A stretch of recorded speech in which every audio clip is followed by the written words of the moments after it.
Hello, I'm Jack Perkins. Welcome to Biography. Most of us probably first heard his name back in grammar school. Paul Revere, the midnight rider of the American Revolution. Well, what we learned about Paul Revere back then was probably more myth than fact. The real Paul Revere did not act alone. He was an ordinary man, as flawed as he was heroic, but he was a committed patriot, caught up in the excitement of an age when the term revolution was being defined.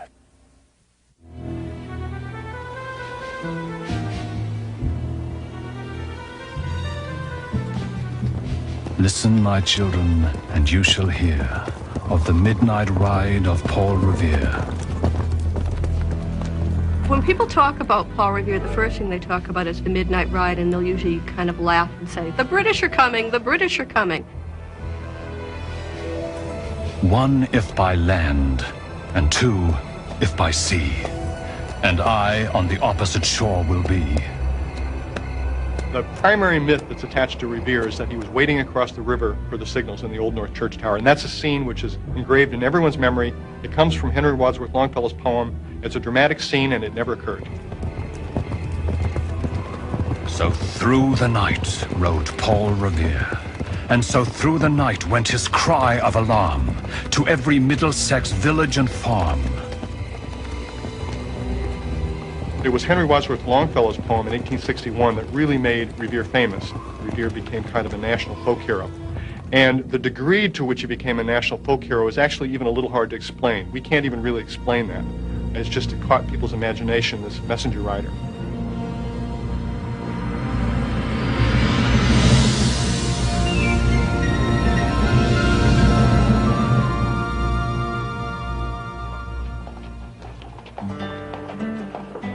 The story of the real Paul Revere begins in colonial Boston, 1715, when a 13-year-old boy of French Huguenot origin stepped off the boat that had carried him from his native country to the New World of America. Sent by his family to seek his fortune alone, Apollos Revere, Paul Revere's father, was bound by a 10-year apprenticeship to Boston goldsmith John Coney. From the highly skilled Coney, he learned one of the most elite trades of the artisan class. Revere's father was, in fact, quite lucky in a sense. Goldsmithing was the best trade to be in. There was a very definite hierarchical situation in the ranks of craftspeople in those days. Some trades were definitely better than others. Goldsmiths were near the top, cobblers and shoemakers were near the bottom, and others were in between. By the late 1720s, and by the time he married his wife Deborah Hitchborn, he apparently was an operating goldsmith with his own shop. Changing his name to the anglicized Paul Revere, the former Revere opened a small business in Boston's North End, where in 1734 his first son, Paul Revere Jr., was born. We know certain things about Paul Revere's early life in some detail. He received what was known as a writing school education, which was essentially an elementary school education. And then he apprenticed with his father in his father's goldsmith shop. And they were long days. Basically, craftsmen worked from dawn to dusk. He was a serious, hard-working young man. He attended church every Sabbath. He heard the messages of the clerics, all of which emphasized hard work, the need to get ahead in the world, but also the need to help the community. I think that was really a model for Paul Revere's life. I mean, he certainly committed himself to getting ahead individually, but he also was committed to the community. Revere and his 7 younger siblings grew up in the rough and ready North End of Boston. It was a very crowded area. On the one hand, you had the Reveres living in rented houses, but in the same neighborhood, you had elegant mansions. So as a young boy and throughout his life, Revere couldn't help but be aware that people lived differently, that the wealthy people, the gentlemen, wore powdered wigs and their clothing was colorful. It was imported from England, whereas artisans wore leather aprons and breeches and homespun shirts. You could immediately tell someone's class by what they wore, what their hair looked like, and how they spoke. Class distinctions were very real in those days. Society in those days could be described as having three overall ranks. You had the better sort, you had the middle sort, and you had the lesser sort. And Revere was in the middle sort. Although Revere's father did achieve a certain amount of success as a goldsmith, I think because he was of French ancestry, he may have had a little bit of trouble getting business. In 1754, when Revere was 19, his father passed away, leaving Paul his trade, his good name, but little material support that would help him provide for his family. He was a very young man thrust into a breadwinner's role. Then there was an intervening factor, which was the French and Indian War. And at age 19, he was appointed an officer in an expedition that went to what is now Upper New York State to try to capture a small French fort. And basically the troops marched out, they sat around a camp for a while, they got sick a lot, many of them died from diseases, then they marched back to Boston. And this was kind of Revere's introduction to the military life. What I think is important is the fact that being appointed an officer at such a young age, he must have shown some leadership ability that the people who appointed him would have seen, particularly since he was an artisan class boy.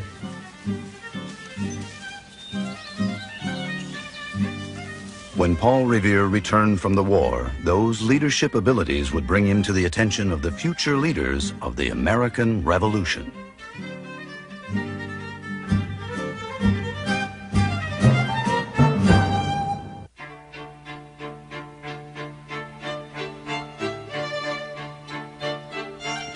By the 1760s, colonial Boston was a city in transition.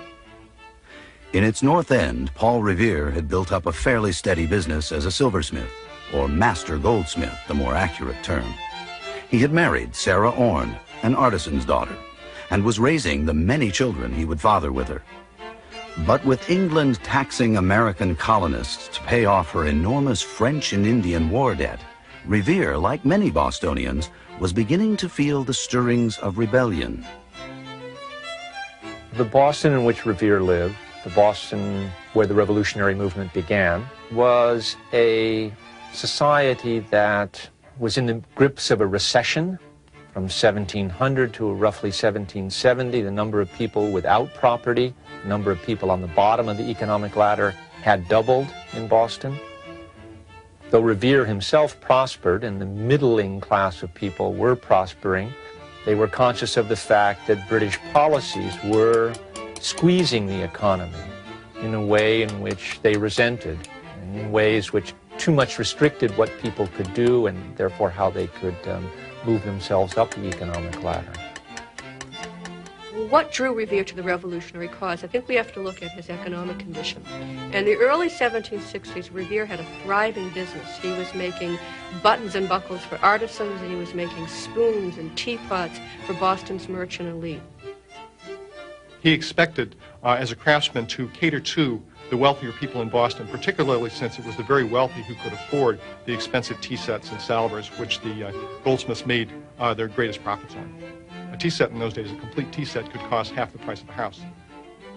All of a sudden, Britain decides to pay off its huge war debt by imposing various tax-raising measures, including the Stamp Act. Revere realized that this will impact his business negatively. Not so much directly, but if merchants and lawyers are affected, they certainly wouldn't have the money to buy a teapot from Paul Revere. I think what he saw in 1765 was a threat to his aspirations for the future. To scrape through the Depression, Revere turned to moonlighting in other trades to keep his growing family fed. One was engraving, which allowed him in lean times to do things like engrave book plates or business cards for people. He learned dentistry. He made false teeth, and he advertised that they looked as good as a natural. He made no claim you could eat with them, but he said they looked very good. Even as he struggled to make a living, Revere's growing interest in the revolutionary cause was fueled by his involvement in the Brotherhood of Freemasons. To be a Mason, it didn't matter what your rank was in society, whether you were a shoemaker or a gentleman. If you were a person of honor and integrity, you could become a Mason. Through Masonry, Revere got a chance to exercise leadership in a society which ordinarily wouldn't have allowed him the opportunity as a master goldsmith. That allowed him a stage, an arena, to test himself as a leader. And I think that, in turn, showed the leaders of Boston's revolution. This is a man that they could rely upon. He had a certain amount of status among Boston's artisans and mariners. Revere's leadership abilities first caught the attention of his Masonic Lodge brother, Dr. Joseph Warren, one of the leading forces of the Sons of Liberty. Through Warren, Revere was brought into the inner circles of the growing patriot movement. Revere had none of the education, polish, or oratory skills of the gentleman revolutionaries, but Warren recognized that Revere could prove valuable to the movement in other ways. Revere's participation in the revolutionary movement was crucial. The working classes in particular looked to him for leadership. That was Revere's role, to act as a liaison between those working class groups and other more visible public figures like Samuel Adams or John Hancock or John Adams. He also had specific skills. As a silversmith, Revere also engraved his work. He translated that skill into the art of engraving political cartoons. Dr. Joseph Warren could climb up into a pulpit and deliver an eloquent speech.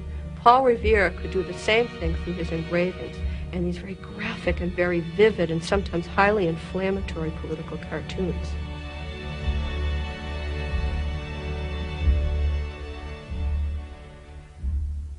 In 1770, an altercation between British soldiers and angry Bostonians resulted in the death and injury of several civilians. Thanks to patriot propaganda, including a hot-selling print by Paul Revere, this event became one of the flashpoints of the impending revolution, known throughout the world as the Boston Massacre. Revere's work as an engraver was very much propaganda. I would add he was not the greatest artist in the world. In fact, the Boston Massacre engraving, which is probably his best known, was not an original work. He, shall we say, borrowed it from an artist named Pelham, who was not too thrilled about it. Sir, when I heard that you was cutting a plate of the late murder, as I knew you was not capable of doing it unless you copied it from mine, I leave you to reflect upon and consider one of the most dishonorable actions you could ever be guilty of. Pelham. This is pretty typical how Revere did his political cartoons. It turns out most engravers in those days copied from each other quite freely without attribution. You can generally find originals that Revere copied for all of his famous political prints, right up to the Revolutionary War. By 1770, Revere moved his wife and children into a three-story house in North Square, Boston.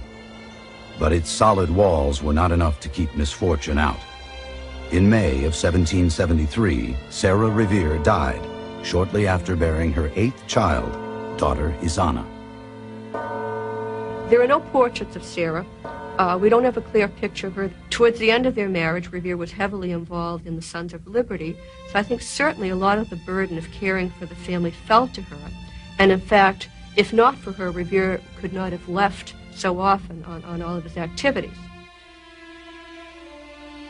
By summer's end, Isana Revere would join her mother in Boston's old granary burial ground. She was one of 5 Revere children who would not survive to adulthood. Sometimes we think today, well, this was such a relatively common occurrence in those days that either people, A, didn't care too much, or B, they steeled themselves not to care. I don't think that's true. I think Revere did take the loss seriously.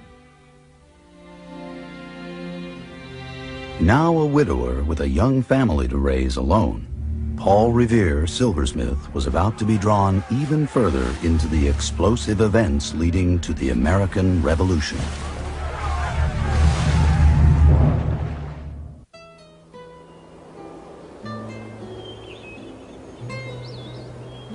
In late summer of 1773, according to family legend, Paul Revere noticed an attractive young woman near his shop in the North End. By the fall of that year, he would make her his wife. Her name was Rachel Walker, and she was the love of Paul Revere's life. She's a very warm person that we can tell, very capable.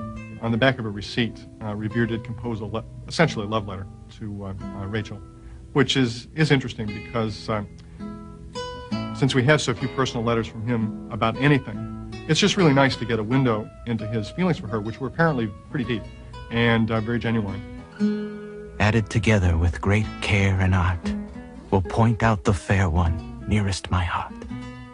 And Rachel inherited 5 or 6 children, plus a household, and then soon after that, her husband was gone a lot on messenger writing and attending political meetings. So she really inherited quite a bit of responsibility.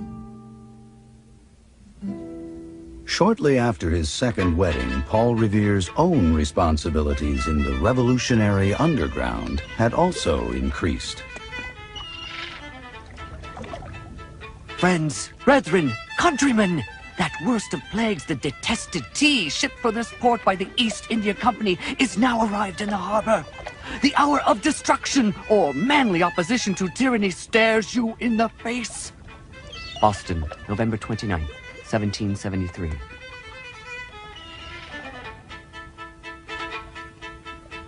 In the fall of 1773, Boston patriots were in an uproar. Britain had repealed the so-called Townshend Acts, taxes colonists had protested, but had left one duty intact, a tax on tea. Now a full-fledged son of liberty and member of several underground societies, Paul Revere was among those resolved to resist. Bostonians resolved that the tea should not be landed, that it should not be distributed, that it should not be consumed. Revere's cartoons showing the British government forcing tea down Americans' throats certainly had an impact on the population. Bostonians who might not wade through a political pamphlet would look at one of Revere's cartoons, get the political lesson immediately, and be prepared to act in opposition to the Tea Act or any other British regulation. While revolutionary leaders tried unsuccessfully to persuade Boston merchants to refuse the tea, secret committees like Paul Revere's own North Caucus Club rendezvoused in taverns, planning one of history's most brilliant acts of political theater. At a mass meeting at the Old South Meeting House, Sam Adams, who had been negotiating with the merchants, came to announce, "There is nothing else we can do to save our country."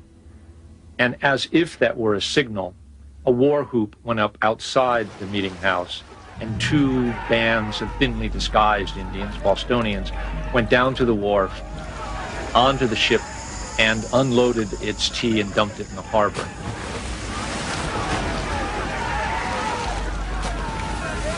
We don't know if Revere actually was among that group of thinly disguised Indians. The names were secret, but it seems likely. He was a man who had contacts among the group of people who would likely know their way around ships. He was a leader.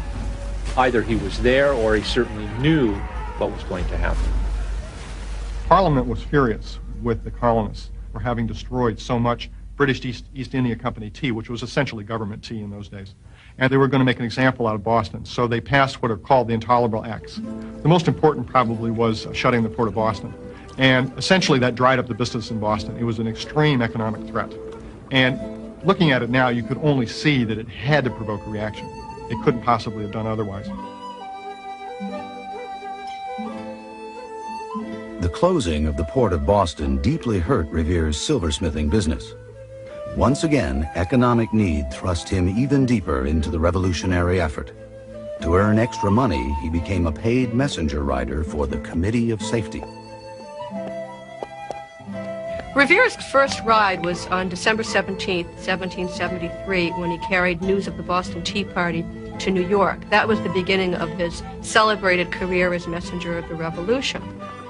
Revere was a vital link between the Boston Committee of Correspondence and the Continental Congress in Philadelphia. He would be asked to give his assessment, what's going on in Boston, and are the people supporting the protest? Likewise, when he got back to Boston, he would be asked, what's going on in New York and Philadelphia? What do they think about the Boston Tea Party? Will we have support? He went on from there to be not just a messenger, but somebody who was involved in an intelligence network. By 1774, Revere had organized his own spy ring of mechanics and artisans, working-class men from his North End neighborhood, who spent long nights tracking the movements of the British Army stationed in Boston. We held our meetings in the Green Dragon Tavern. We were so careful that our meetings should be kept secret that every time we met, every person swore upon the Bible. We frequently took turns, 2 and 2, to watch the soldiers by patrolling the streets all night. Paul Revere. Now think about that. He works all day and he patrols the streets all night. So I think it says a lot about his idealism, his belief that, hey, I have to sacrifice my sleep and my business to serve a larger cause. I think he very much thought that he was part of a potentially worldwide movement to spread liberty. I think it also has a certain cloak and dagger aspect, which he must have found kind of appealing. Slowly, we see Revere assuming more and more responsibility in the revolutionary organization. At the same time, he was often reminded that he lived in a deferential and hierarchical society, and he was not the equal of, let's say, James Otis and John Adams. To some degree, he wasn't really in the inner circle. He couldn't be because he was not in of the upper class. But at the same time, sometimes I think he kind of held himself a little outside on purpose. Maybe he felt that it made his own activities a little bit more effective that way. Throughout 1774, Revere's activities as courier and spy helped spread the spirit of rebellion throughout New England.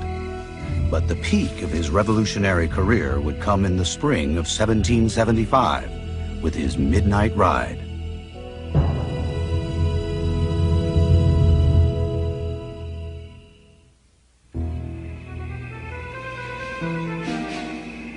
Under cover of night, on April 18, 1775, British troops set out from Boston toward the outlying towns of Lexington and Concord.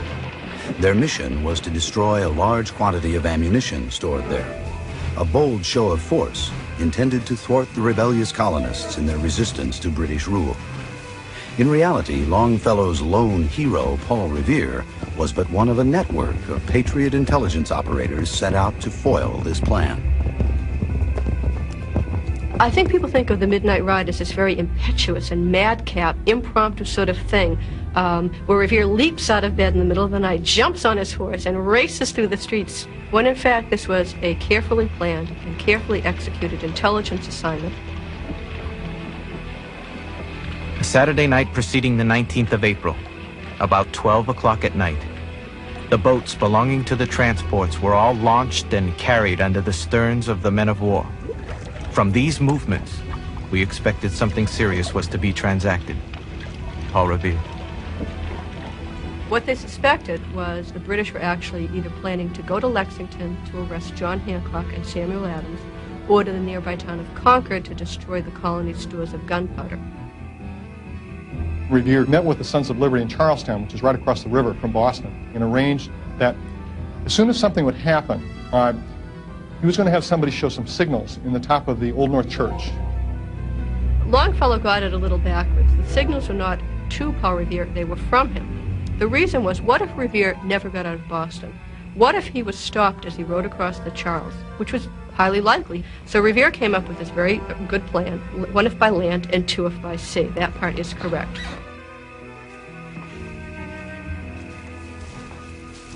On Tuesday evening, the 18th, it was observed that a number of soldiers were marching toward the Common. Paul Revere. When the actual evening that his midnight ride occurred, a messenger came to get him and told him to go over to Dr. Joseph Warren's house.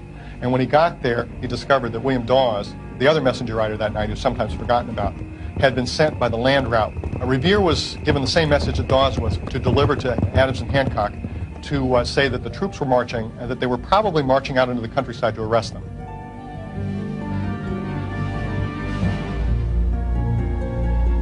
While Revere's friend Robert Newman climbed to the top of the Old North Church steeple to hang the lantern signals, 2 more patriots quietly rowed Revere across the river toward Charlestown, passing right under the bow of the British warship Somerset. It was then young Flood, The ship was winding and the moon was rising. They landed me on Charleston side. When I got into town, I met Colonel Conant and several others. They said they had seen our signals. I told them what was acting, and I went to get me a horse.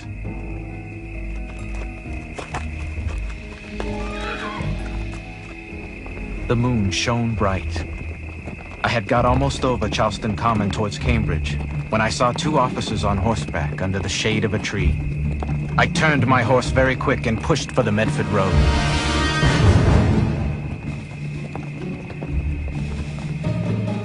Revere's escape took him on a detour through Medford, where he alerted the town militia. As Revere's message spread, many more riders set off on their own midnight rides. The myth is that Revere acted alone, that he was a single, solitary, lone rider, taking the responsibility for alerting the whole countryside on his shoulders alone. He had lots and lots of help on his ride. He and dozens of others who were brought into motion by Revere's ride did alert the countryside.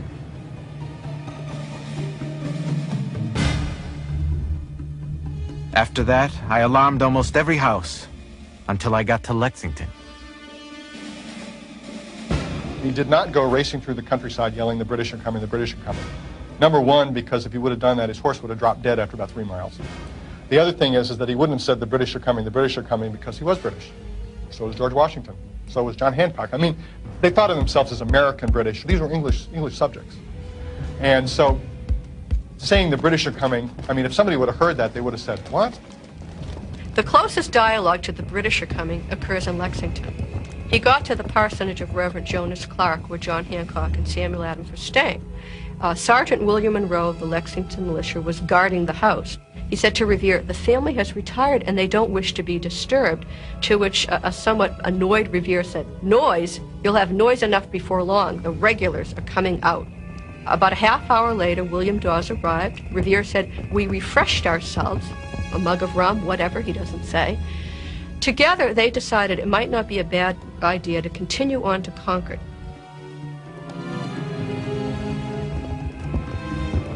Revere and Dawes set off for Concord, meeting another patriot, Dr. Samuel Prescott, along the way. The three men alarmed houses and farms all the way to Lincoln, where they were pursued by a patrol of British officers. Prescott and Dawes escaped, but Revere was taken prisoner. One of them clapped his pistol to my head and told me he was going to ask some questions. And if I did not give true answers, he would blow my brains out.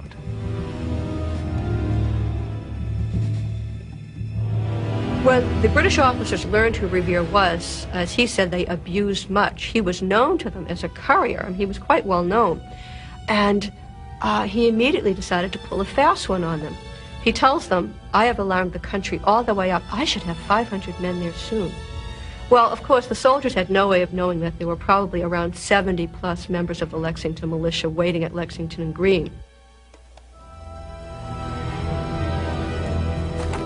Alarmed by this bluff, the soldiers commandeered Revere's horse and hurried back toward Boston, releasing him in sight of Lexington Green. He arrived in time to hear the opening shots of the American Revolution.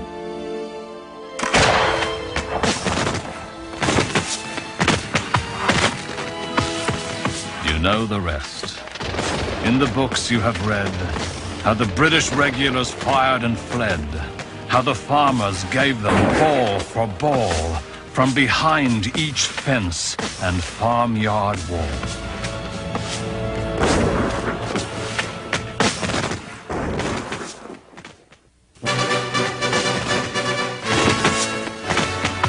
All eyes are turned upon the tragical event of the 19th. We are unanimous in the resolution to die or be free.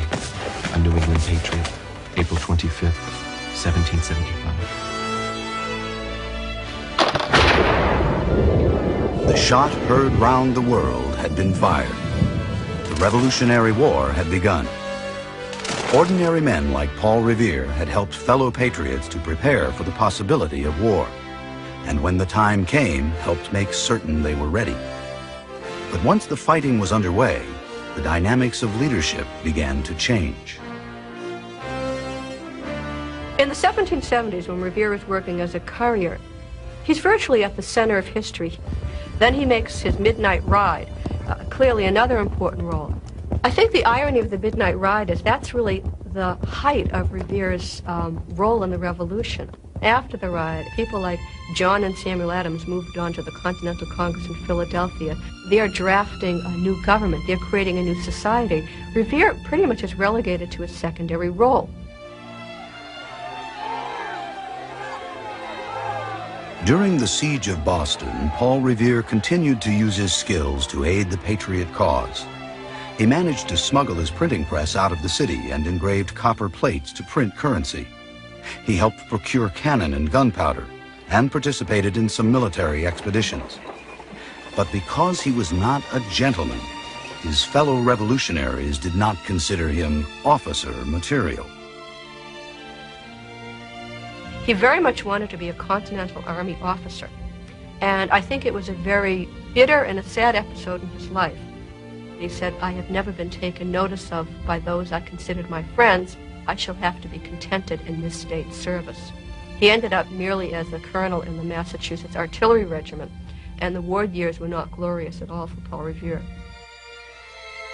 For most of the 3 years he was in the Massachusetts Army, Revere was the commander of Castle Island, which was a fort in Boston Harbor. And basically his task was to stay on guard in case the English ever came back, which they never did. So his command degenerated rather rapidly into keeping his men from deserting, attempting to get them supplies eventually, and holding innumerable court-martials for minor offenses.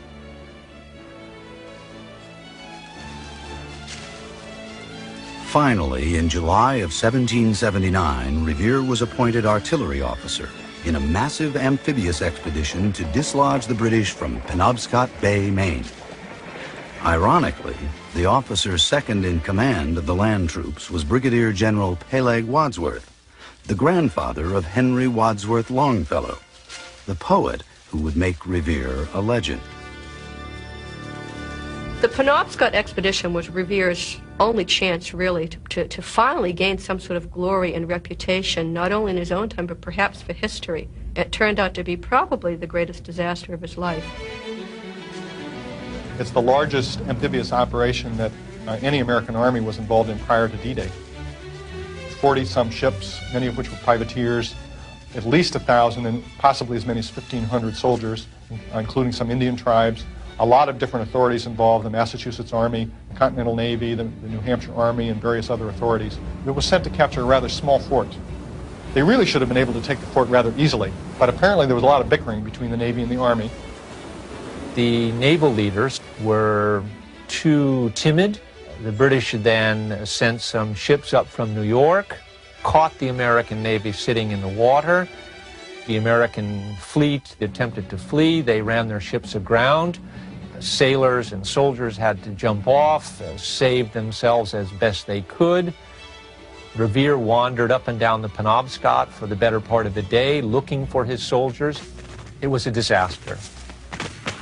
During that retreat, Revere's actions were somewhat questionable. For one thing, Revere ordered his men back to Boston, although he technically did not have the authority.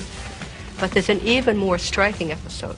When General Wadsworth asked Revere to turn over his boat so they could evacuate the crew of a schooner that was drifting towards the enemy, Revere responded that General Wadsworth had no right to command him.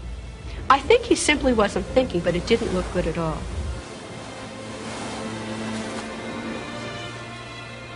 Once back in Boston, Revere and other officers from the ill-fated expedition were charged with insubordination and cowardice. Revere could have let the whole issue of his censure go if he wanted to. It really didn't affect his business. I think the problem was he felt that his honors had been besmirched, and this was very important to him. And so he wanted to set the record straight. He applied 7 times for a court-martial, and eventually did get a court-martial. The court finds that the whole army was in such great confusion and so scattered and dispersed that no regular orders would or could be given, and that Lieutenant Colonel Paul Revere be acquitted with equal honor of the other officers in the same expedition. Court-martial decision, 1782. I think Penobscot shook him to his core. Ironically, though, he emerged, I think, after a time with more confidence in the future. And in the 1780s, Revere established a reputation, not as a military officer, but as a public-spirited citizen and a successful merchant and manufacturer.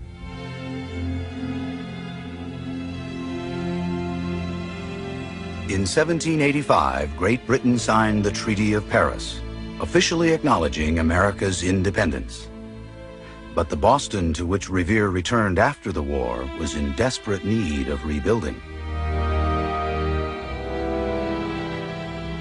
The war, particularly for Boston, was devastating. The city had stagnated. Revere's business was in shambles. Tastes had changed, so that one thing the Revolution did do was create a market for silver for the ordinary folk, rather than a few carefully wrought pieces for the well-to-do. Revere recognized this and changed the way he did business, began to manufacture more items for mass consumption, and that worked. He got on his feet again, his business took off again, and he went into other businesses.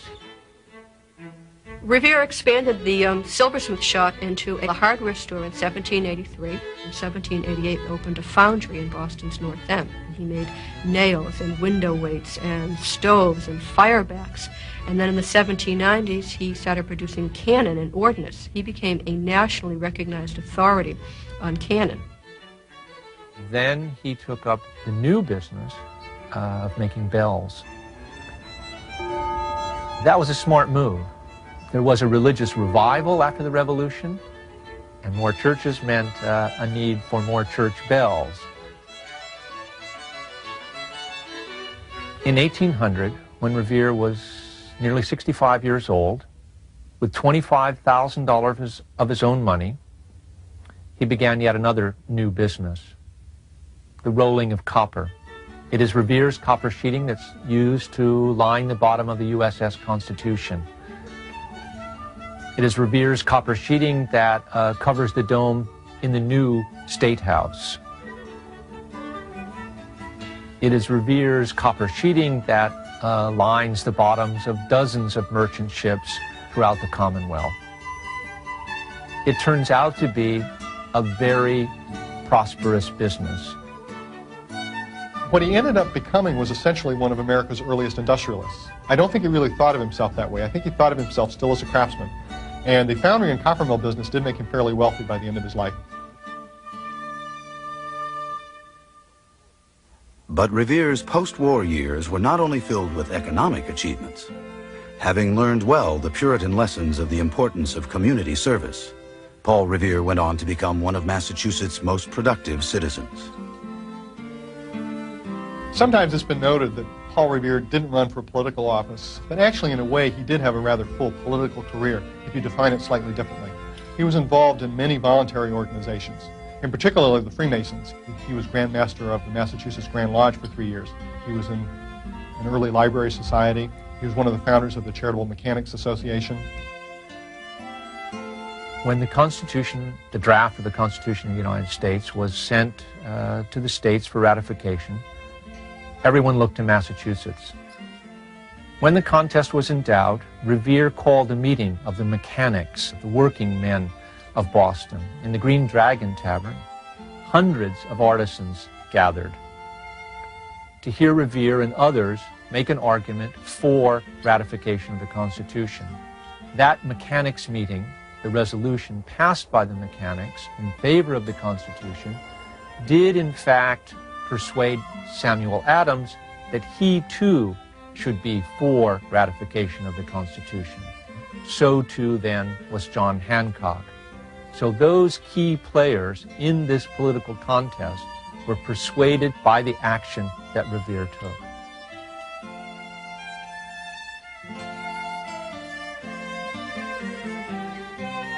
By 1811, Paul Revere, goldsmith, had become a wealthy man. He and Rachel spent long, lazy days at their country home in Cantondale, enjoying the fruits of their many years of labor. Not distant far from Taunton Road, in Cantondale is my abode. My cot, though small, my mind's at ease. My better half takes pains to please. Content sits lolling in a chair, and all my friends find welcome there. In my last stage, how blessed am I to find content and plenty by. Paul Revere, 1811. By the end of his life, I would say Revere had pretty much risen into the ranks of gentlemen. And Revere's youngest son, John, went to Harvard, which was the college, and eventually became a doctor. So in a sense, almost through his youngest son, the family moved up into the upper class.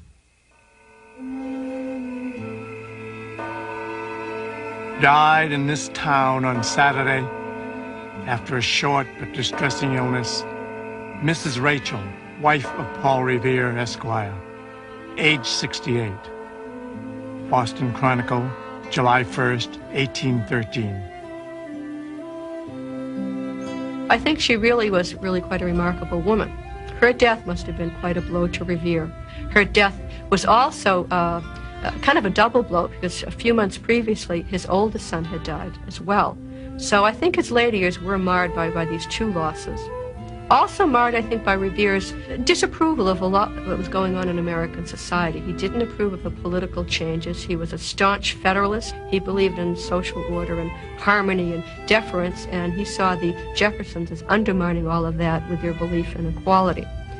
He kept a very close watch on the world around him from his retirement, wanting not just to sit back quietly and observe, but to really be up on events, to be part of things. I think it's nice that he kept that up to the end.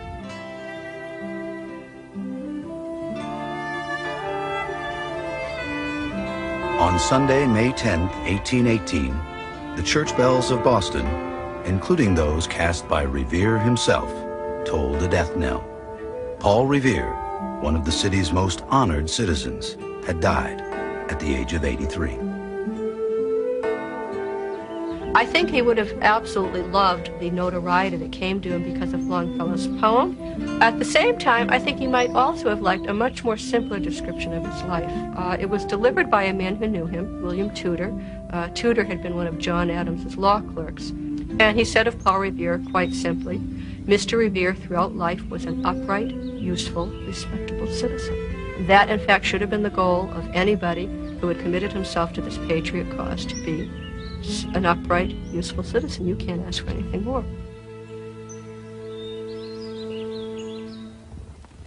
For born on the night wind of the past, through all our history to the last, in the hour of darkness and peril and need, the people will waken and listen to hear the hurrying hoofbeats of that steed and the midnight message of Paul Revere.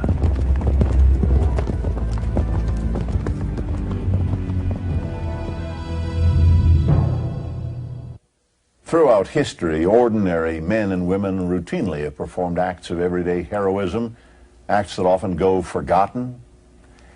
Thanks to Longfellow's poem, one such hero will always live in our imaginations, that Boston silversmith named Paul Revere.